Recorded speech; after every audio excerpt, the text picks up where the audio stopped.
Hello and welcome to this short video about recession and the ripple effect.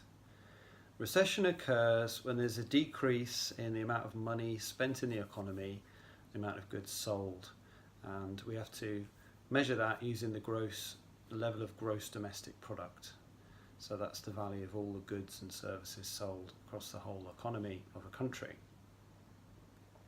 So there's a ripple effect because consumers are spending less because they have less money, and that means that companies will be cutting back on their stocks. So what happens if people have less money? Businesses will cut back on their stocks. What happens if businesses are cutting back on their stocks? So let's say a shop has less stock, puts and orders less stock from producers. What will happen then? So the answer is that producers will produce less goods. What happens if producers produce less goods? So the answer is that if producers produce less goods, then they'll be ordering less raw materials, and they'll have less need for machinery and equipment, and they're likely to cut back on costs. If they're getting less, they're selling less goods to retailers, for example, to shops, and the producers selling less goods, they're going to be trying to cut back on costs so they can maintain their bottom line, their level of revenue that they get in, and the level of profit they can make. So what costs are they going to cut back on?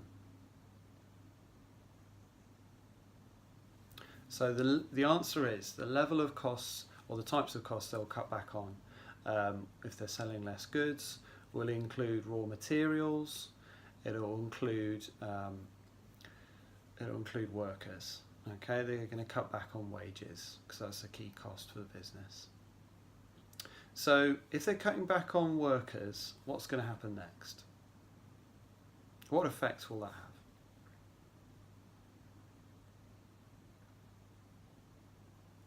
So the answer is, if the producers, the firms, are cutting back on costs, including raw materials and workers, and they're making redundancies and people are getting laid off, people are losing their jobs.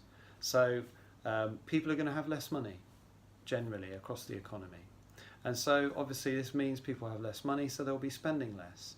So you can see there's a ripple there, because there's a connection between all of those stages in a process.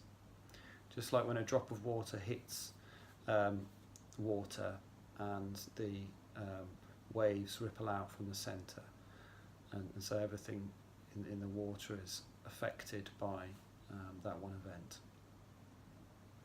So that's the ripple effect. You can also see it's like a cycle, because people having less money, they spend less money, they buy less goods, there's less stock. There's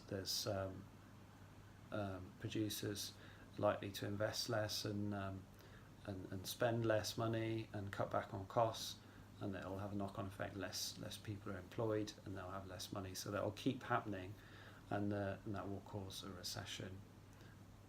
So I hope this has been helpful, and it's worth thinking through every question there so that it helps you to learn. If you have any questions, please don't hesitate to leave a comment below or send a message. Thank you.